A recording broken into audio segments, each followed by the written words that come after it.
Hello guys, welcome back to my channel. और आज का जो टॉपिक है वो निमसेट का के बारे में है। निमसेट एग्ज़ाम के बारे में है।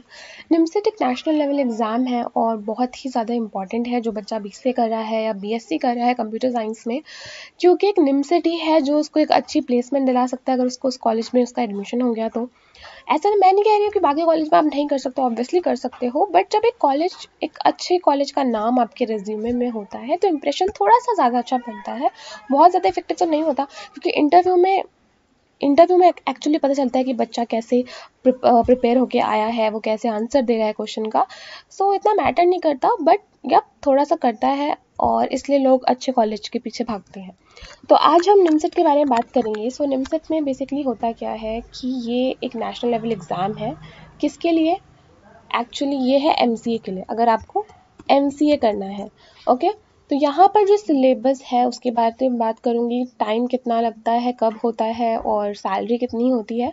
तो यहाँ पर जो इसका टाइम ड्यूरेशन है वो 2 आवर्स का होता है, या अब सिर्फ 2 घंटे का होता है। और जो क्वेश्चंस आते हैं मैथ्स में 50 क्वेश्चंस आते हैं, analytical ability and logical reasoning में 40 क्वेश्चंस आते हैं, कंप्यूटर अवेयरनेस में सिर्फ 10 क्वेश्चन एंड जर्नल इंग्लिश में 20 क्वेश्चन। ओके, सो यहाँ पर जो 1 क्वेश्चन होता है वो 4 मार्क्स का होता है और इस पर नेगेटिव मार्किंग भी होती है। तो जब 1 मार्क्स 4 क्वेश्चन का होता है तो हमारा पेपर 480 का होना चाहिए, राइट? बट रैंक अलॉटमेंट के टाइम में ये हो जाता है 1000 का। मैं इसके बारे में आपको ठीक से बताऊंगी। तो ये रैंक अलॉटमेंट के टाइम 1000 का हो जाता है। ओके, तो ये जब 2 घंटे का होता है, इसमें इतने सारे ये 4 टॉपिक है, इसी पे बेस सारे क्वेश्चंस आते हैं।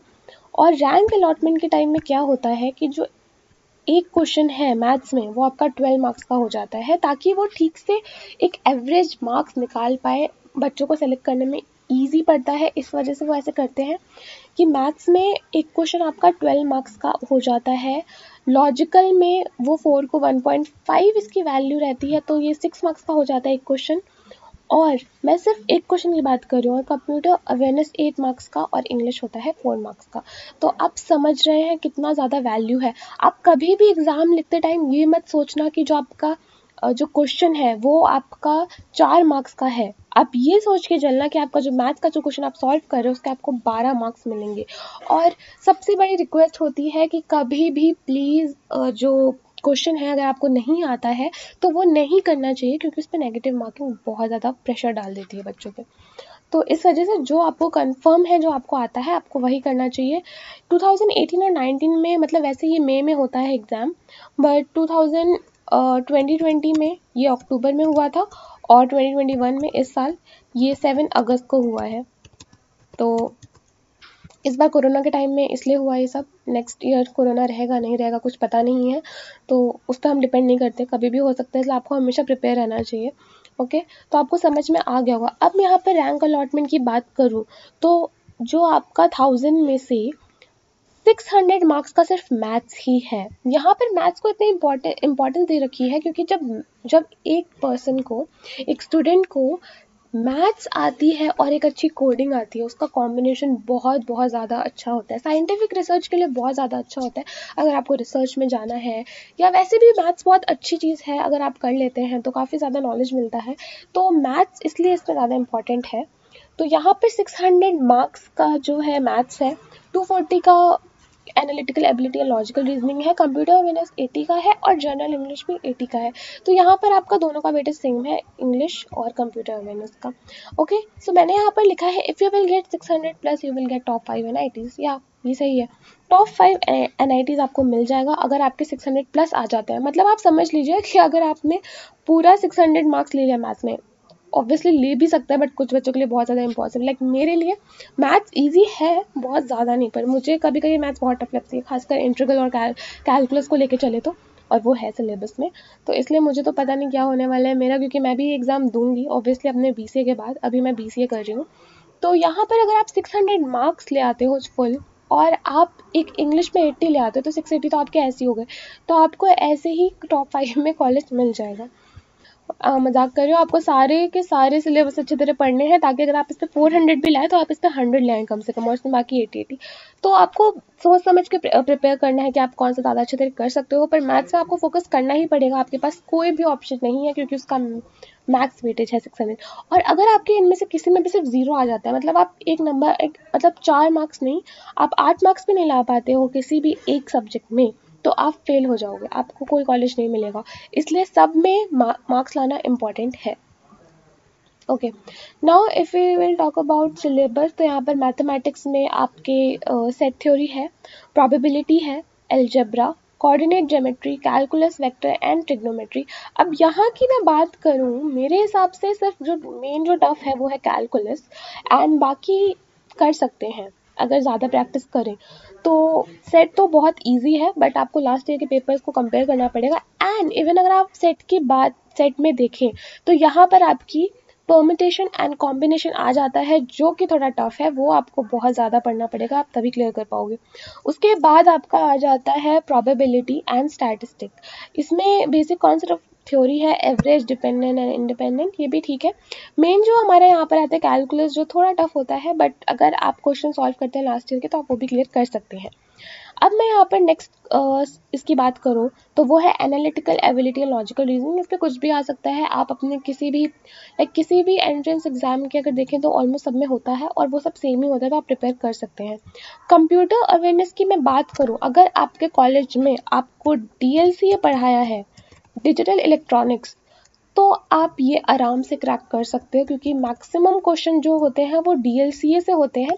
DLCA भी कंप्यूटर का ही पार्ट है, क्योंकि इसमें बुलियन अलजेब्रा के यूज़ करते हैं हम, two's complement, one's complement, and then gates होते हैं, और गेट, नॉर गेट, है ना।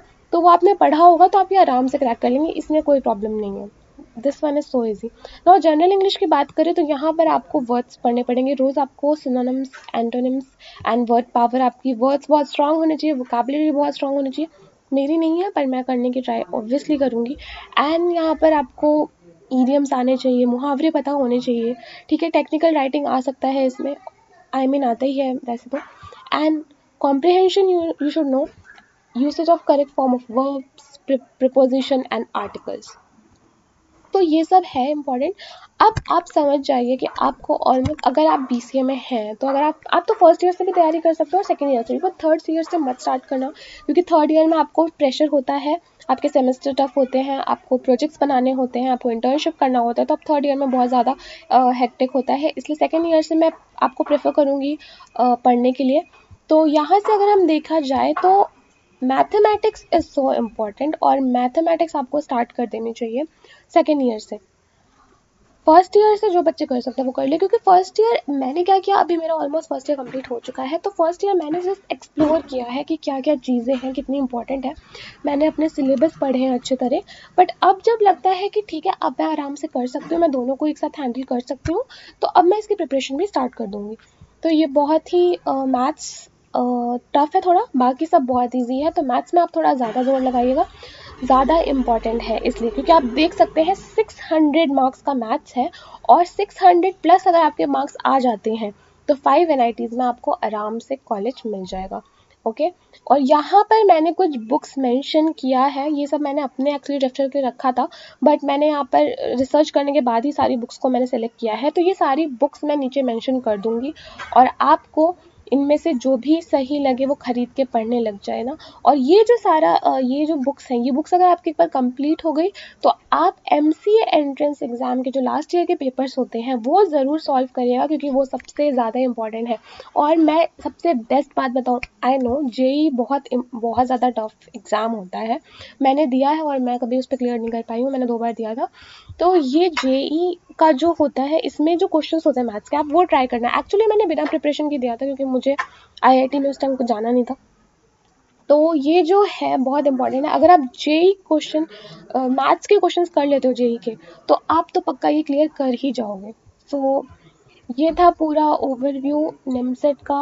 और हाँ, इसका कोर्स ड्यूरेशन 3 इयर्स था, बट इस साल लास्ट ईयर को 2 इयर्स कर दिया है। बहुत अच्छी बात है, क्योंकि 2 इयर्स ही होना चाहिए, क्योंकि बहुत ज़्यादा गैप हो जाता है। जैसे 3 इयर्स BCA, 3 इयर्स MCA, तो टोटल 6 इयर्स, मतलब बच्चे जॉब के लिए वेट ही करते रहते हैं, सिर्फ पढ़ाई में ही लग जाते हैं। तो इसलिए ये 2 इयर्स कर दिया, और ये बहुत ज़्यादा अच्छी गुड न्यूज़ है। तो और इसकी अगर मैं सैलरी की बात करूँ तो यहाँ पर जो एवरेज सैलरी होती है वो 25 लाख होती है पर ईयर, और जो मैक्स होती है वो 45 गई है इस साल। तो दोनों में मतलब एवरेज या, और एक और मैं बात बताऊँ तो it's not depend on college. आप कितने अच्छी तरह पढ़ते हैं, आप कितने अच्छी तरह प्रोजेक्ट्स करते हैं, उस हिसाब से आपको आपका रेज्यूमे देख के आपको सेलेक्ट किया जाता है, आपका इंटरव्यू लिया जाता है, उसके बाद आप सेलेक्ट होते हैं। स्पून फीडिंग तो कहीं भी नहीं होती, बट ये होता है एनआईटी आपको एक अच्छा बेस दे देता है चीज़ों पे काम करने के लिए, क्योंकि वहाँ पर ऑलमोस्ट मैंने सुना है हर मंथ प्रोजेक्ट्स होते हैं, तो आपको एक अच्छा प्रैक्टिकल नॉलेज हो जाता है। और जब आपको ये नॉलेज रहता है तो आप इंटरव्यू में एक्सप्लेन भी कर सकते हो।